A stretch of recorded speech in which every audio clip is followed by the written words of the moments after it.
Amazing. Awesome. How good is it to be in church tonight? Amazing. I'm going to jump straight in. Can I share some truths with you that I have about myself, and I want to see if anyone can relate tonight. It's number one, running is painful. Number two, mornings are tough. And number three, cold is my least favorite temperature. Put those together and what do you have? Park run! So that's the worst advert for our church, Run and Connect. But come, it's amazing. Now, we do park run as a group of people from church. Anyone's welcome. But park run is a thing that happens across the country. I think it's global actually now as well. But it's a 5K on a Saturday morning, and hundreds of people come. Now, we do park run at Eaton Park, which is just down the road, on the other side of the city, actually, near UEA. Down the road. Everywhere's down the road here. It's not like Australia, hey. But yeah, I go along to this Run and Connect, and I actually quite enjoy it. But let me tell you something. The first time I went, I definitely did not enjoy park run. So, first of all, Eaton Park is quite small. So, how do you fit 5K in there? You have to do laps. So they set up the park run so that you do laps and laps of Eaton Park. But it's confusing because you don't start and finish in the same place. So how do you know when to stop running? Dead confusing. But I decided I was going to do it anyway. It was cold. It was early. But I started on the starting line with 400 other people off on my first park run. Now, the first lap and a half was all right. See, I've got a tip for you. If you want to feel good at park run, start at the back so you can overtake all of the little kids and the parents with their prams. Such an ego booster. I'm going to move this over just a little bit. Didn't work? Oh, come on. Keep going, Tom. Don't quit. You've got it.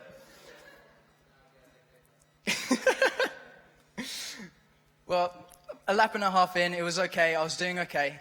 But then I hit my first obstacle. I was running, and I run with an Apple Watch so that I can see how, my average time and how fast I'm going and how long I've got left. And I was fiddling around with my watch, and suddenly I hear, "Look out!" And I ran into a park bench. It was so painful for my ego, but also for my legs. I was lying on the ground looking up thinking, "Sam, you've probably broken your legs. Just quit now." But I kept going. I kept running. And another lap in, I'm like, my legs are really hurting now. And I started to get a stitch because I hadn't eaten anything that morning. And I was exhausted because I'd gone to bed really late. That's a great idea. Go to bed really late, get up early and run. I was exhausted. I felt like I was going to throw up. And it's in that moment, right, that people say that you've got to sort your mental resolve. And you've got to say, hey, think one thing and one thing only. So I did. I should quit.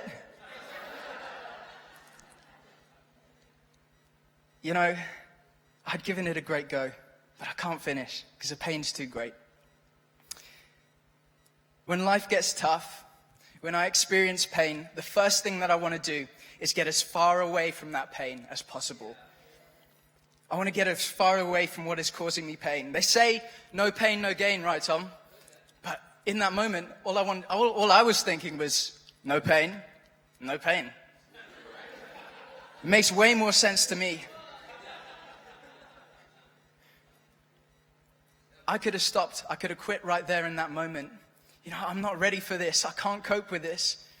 All I could focus on was my pain. All I could focus on was I couldn't focus on finishing the race, or my long-term health, or how good this would be for me, in the long term, because my eyes were fixed on the pain. I've used this analogy of running, and it's a nice, comical story, but actually, as Tom was reading out those prayer requests today, maybe you're in a situation where the pain is actually great. Maybe you feel like if you stay on the path that you're on, life will just stay painful. Maybe you feel like you can't go on. Maybe you're in a situation you can't control and you feel like life is against you. What are you focused on? What is the pain that you are focused on? Maybe you've just come out of a bad breakup and you feel worthless. Maybe a doctor is just giving you a diagnosis that has rendered you hopeless. Are you plagued by the pain of financial struggles or debt, or a family that's breaking apart? Maybe the pressure of achieving success has crushed your spirit. Or maybe you've been working towards something for so long and so hard, and now it's all come for nothing.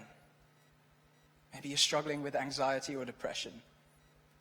But your pain is so overwhelming that you can do nothing but fix your eyes on that pain. Surely this can't be the right path for me. God, you must have made a mistake. This is not where I'm meant to be. This is not what I'm supposed to be doing. You know, pain makes us want to run in the opposite direction. But I want to encourage you tonight that we have to have faith for our future, that it is going to be better than our present pain. In 2 Corinthians 4:16 it says, "Therefore we do not lose heart, though outwardly we are wasting away, yet inwardly we are being renewed day by day. For our light and momentary troubles are achieving for us an eternal glory that far outweighs them all. So we fix our eyes not on what is seen, but what is unseen, since what is seen is temporary and what is unseen is eternal." You know, when pain comes along, when we feel like we're alone and overwhelmed, it's so easy for us to lose heart. But can I challenge you today with the thought that in order to reach the promise that God has for a better future for you, you have to have faith. Don't lose heart. Have faith instead. A faith that outweighs your frustration. A faith that carries on through the pain. A faith that doesn't focus on the current situation, but rather that promise of eternal glory. Like it says in the passage here, we need to have faith through the pain. Now see, a lot of us as Christians have this unhelpful misconception that living a life with Jesus is easy breezy. There is no pain attached. But that's not actually true. Because in the Bible, it doesn't say if. It doesn't say if. Where am I? Sorry. It doesn't say if you are outwardly wasting away. If you have light or momentary troubles. God does not promise that we will never experience hard times. But he does promise that he won't leave you when the times get hard. In Jeremiah 29:11, "For I know the plans I have for you, declares the Lord. Plans to prosper you, not to harm you. Plans to give you a hope and a future." Psalm 23:4, "Even though I walk through the darkest valley, I will fear no evil, for you are with me. Your rod and your staff, they comfort me." God has not brought you this far to leave you in the darkest valley. God is not finished with you yet. The pain may seem great and the obstacle too large, but God is working something in you. You know, don't disregard the fact that he may be using your situation to bring you to a much better place. Spiritually, mentally, financially, emotionally. How do we know this? Because it says it right in this passage here, 2 Corinthians 4. "For our light and momentary troubles are" what? "Achieving for us an eternal glory that far outweighs them all." Have faith that God's destiny for you, for your life, is greater than the pain you are enduring right now. Have faith that your future will be better than your past. Hey, who hates traffic? You know, Tom mentioned last week about Asian traffic, and you guys, I've been stuck in traffic on the M25 and stuff, but it's nothing compared to traffic in Asia.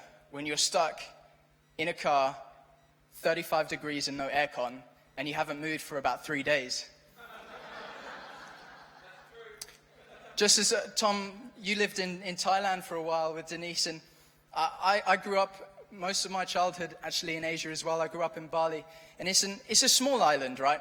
You can drive probably top to bottom in a couple of hours. So why does it take so long to get 5 minutes down the road? I swear that there are more motorbikes on that island than there are ants. And you drive in your car, and you're just surrounded by a swarm. You can't even see the roadside. I keep losing where I am. But have you ever been stuck in traffic, and you decided, there's a side road, and you've decided to take a shortcut? Sometimes it seems like we've won. because we're driving faster than we were when we were in traffic, which isn't hard, to be fair, because you weren't moving at all. But you're driving around, you're taking some side roads. I reckon it's this way. Let's take a right here, up, down. But then suddenly you hit that main road again and you realize you're only a couple of cars further down the way. And you've wasted a whole lot of time and a whole lot of fuel. See, often when we're faced with an obstacle or a painful situation, instead of persisting through it, we decide we know better. And we waste a whole lot of energy and time running away from the painful experience, thinking that it's for the best, not knowing that God may be using it as the test. In Galatians 6:9 it says, "Let us not become weary in doing good, for at the proper time we will reap a harvest if we do not give up." Do not grow weary of doing good. But can I challenge you tonight that doing good doesn't always feel good? Like drinking those health juices with spinach and kale. It's disgusting. I swear kale is just like a millennial invention. It's a load of rubbish. But drinking those health juices, going for a run, putting together a financial budget, going to marriage counseling, in the moment, these light and momentary troubles, although they might not seem light and momentary, are what? Achieving for us an eternal glory that far outweighs them all. It says in Romans 8:28, "And we know that in all things God works for the good of those who love him." When we determine to run our race with Jesus, there is nothing that God cannot work for his good. So don't give up. No matter what pain or discomfort you are feeling, God is working all these things for your good. And though it may not seem like it now, do you not think that he's building you, he's molding you, he's shaping you for a better future, for an even greater destiny? Now, I know that even when we're in a situation where we know that God may be building us for our future, it can still be hard to navigate, right? How do we stop ourselves from being crippled by that pain, by the anxiety, depression, the heartbreak, the hopelessness? How do we maintain that faith for our future? How do we keep running through it to reach our destiny? Well, when I was running Park Run and I wanted to give up and all I could focus on was my pain, one thing kept me going and helped me finish that race. I looked up and I saw someone running next to me. In Hebrews 12, it says, "And let us run with perseverance the race marked out for us, fixing our eyes on Jesus, the pioneer and perfecter of faith. For the joy set before him, he endured the cross." See, in the midst of your darkest valley, when you need faith that you can and will make it through, when you need some motivation, fix your eyes on Jesus. Because just as Jesus fixed his eyes on the joy set before him rather than the cross, we too must fix our eyes on the joy set before us rather than the pain of our present. I mean, what a fantastic example to follow. As Tom talked about this morning, Jesus went through the pain of the cross. He almost died before he even got to that cross where they nailed him, and he died for our sins and our transgressions. What a great example to look to. Let's fix our eyes on Jesus. It's funny, like when I'm driving, I always use a sat nav, okay? My mum does this amazing thing where she'll look at a map for like 20 minutes, even though it's like an 8-hour journey. She'll just look at the map and study it, and then she's like, "Yeah, let's go."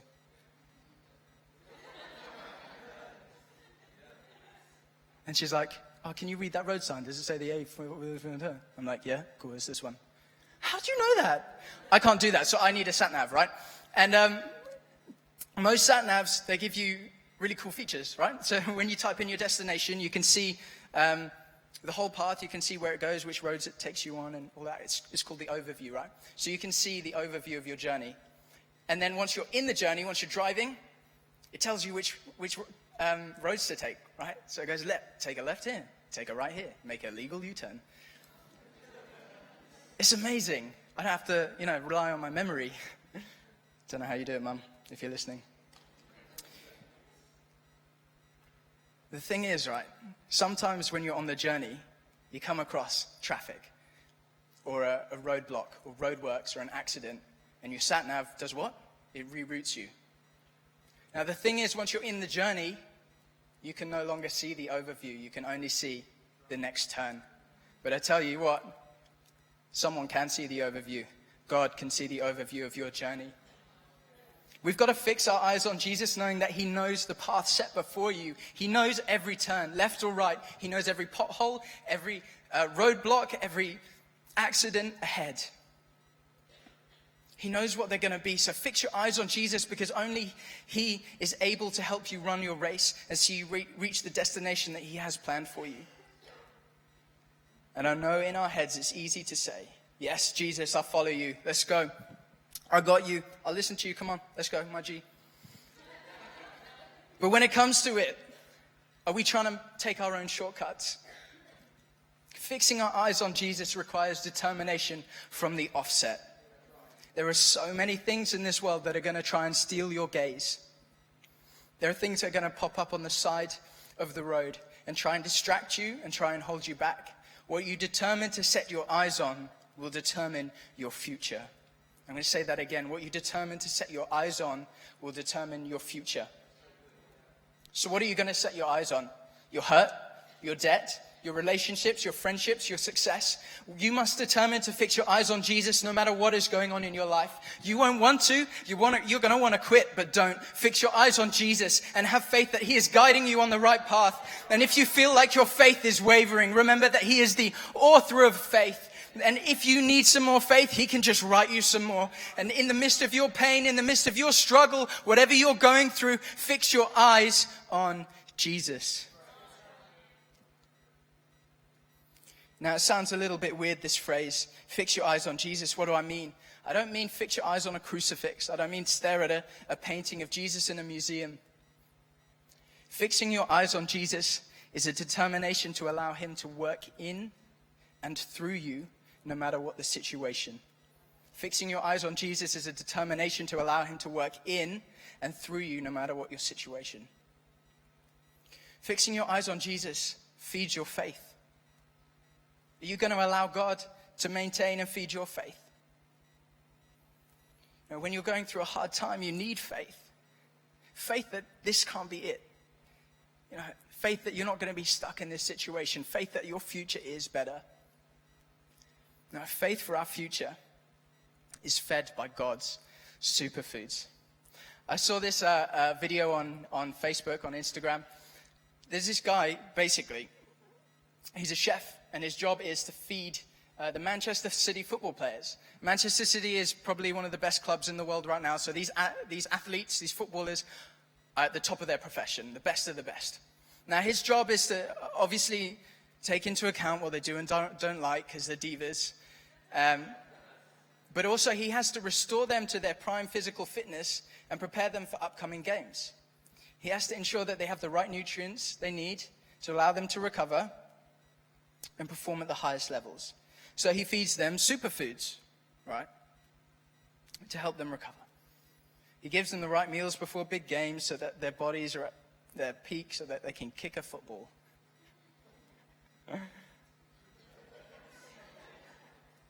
But not only does the right food help them recover, it prepares them for future games. That's interesting, right? Because just as an athlete needs the right nutrients to help them navigate the strenuous activities and help them combat pain, the faith we need to see us through to our future also needs to be fed. We need to feed our faith by fixing our eyes on Jesus. And God has the right superfoods, the right nutrients you need to maintain and build your faith, so that you'll be ready for anything that comes your way. So what are these? What are these superfoods? When you come across these situations, the circumstances where you feel like everything is against you, whose voice are you seeking first? Can I encourage you to seek God's voice? Pray. You see, in the Bible, in Philippians 4:6, it says, "Do not be anxious about anything, but in every situation, by prayer and petition, with thanksgiving, present your requests to God." When you're going through the toughest of situations, pray. You know, in verse 7 it says, "And the peace of God, which transcends all understanding, will guard your hearts and minds in Jesus Christ." We're on the journey of life. We need God. We need him to give us that peace and that understanding. Secondly, can I encourage you, when you're on that journey of life and you need a sat-nav to tell you which way to go, when you're coming against roadblock after roadblock after roadblock, you need to listen to the sat-nav telling you which way to go. You know, it's funny, on sat-navs like Waze, other sat-navs are available, by the way. You can change the voice that you listen to. You can choose like Morgan Freeman or David Attenborough, all those nice, pleasant voices to listen to. But which voice are you listening to in your life? You only need to listen to one voice, and that's God's voice. Allow God to speak into your situation. God can speak to people in so many different ways. And if you read in the Bible, he's appeared as clouds of smoke. He's appeared as a hand writing on a wall. But the most common way that I've found that he speaks to me is through his word. It's through God's word that our faith is refreshed, so that we can not only tackle our current situation, but those to come. This is the best superfood that there is for our souls. And then can I encourage you, surround yourself with people who are running in the same direction. Come to church regularly. In Matthew 18:20 says, "For where 2 or 3 are gathered in my name, there I am." When we come across hard situations, when we're not feeling like we can go on, church is often the first thing that falls down the priority list. And I know it's hard when you're sat maybe at home and you don't want to get in your car and drive to church. Or maybe you're sat in the car park in your car and you just can't summon enough courage to walk out into church. Maybe you're in the atrium and you just don't feel like you want to be in church. Walk through those doors and worship Jesus. This is the best place to be. Where 2 or 3 gather in my name, I am there with them. God's presence is in this place. Worship him. When we worship, we lift our hands, and that's the universal sign of surrender. And when we worship God in surrender, we're surrendering control of those situations. We're allowing God to take control and do what only he can do. So what are you going to fix your eyes on? Are you going to allow yourself to be distracted and weighed down by your pain? Or are you going to press on to your destiny? Because you must determine now, not in a week's time, in a month's time, or even when you get home, right now. You need to determine what you are going to do. Because if you're not in a painful situation yet, I'm sorry, but I can promise you, there are some on the horizon. So what is your response going to be? What is your response going to be? Let your response be this: I am determined to fix my eyes on Jesus, no matter what comes my way. By fixing my eyes on Jesus, I'm determined to allow him to work in and through me, no matter what the situation, so that he can see me through to the destiny he has for me. I'm going to allow God to use his superfoods to feed my faith. Declare this through your situations, that I have faith, that my destiny is greater than my pain. I have faith that my destiny is greater than my pain. Therefore, my pain won't cripple me because my eyes are fixed on Jesus. My debt won't stop me because my eyes are fixed on Jesus. This failed relationship will not define me because my eyes are fixed on Jesus. I can handle the pressure of this because my eyes are fixed on Jesus. We will strengthen our marriage because our eyes are fixed on Jesus. Our children will be okay because our eyes are fixed on Jesus. That diagnosis is not my destiny because my eyes are fixed on Jesus. I know what I am worth because my eyes are fixed on Jesus. So I will seek you first, God, and I will pray in every situation. I will seek you first, and I will read my Bible out. I will be found in church on a Sunday, and I will surrender control up to you. Declare that I will do all of these things no matter what comes my way, no matter what is going on. Because I have faith that God's future for me is better than my past. And if your faith wavers, fix your eyes on Jesus. Jesus, the author of faith. He can just write you some more. He can give you fresh faith. If there's one thing I want you to walk away with today, it's a sense of determination. Your circumstances will not crush you. You will triumph. You may want to quit. You may want to give up. But all you need is a little fresh faith. Stay that path, fixing your eyes on Jesus until he brings you to the next season, to the next path, to the next journey. Trust in him. Now imagine what an example we could be to the world around us if we persevered through our pain, fixing our eyes on Jesus. Now imagine, I don't know the struggles that you're going through today. I can't fathom what some of you feel or have experienced, but take your situation and imagine that you didn't have Jesus. There are so many people in our world, people that you rub shoulders with day to day, who don't have Jesus, who are going through the same situations. What an incredible example we could be to them, to persevere through our pain, to be determined that we will not be stopped by our setbacks. Imagine people looking to us and saying, hey, how did you get through that? That should have stopped you. That should have killed you. That should have crippled you. Let us be the example to the world out there.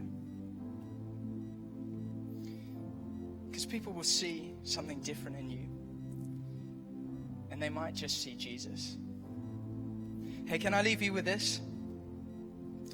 Pain is inevitable. But what we decide to do in the midst of it will define our future. Will you fix your eyes on pain or on Jesus?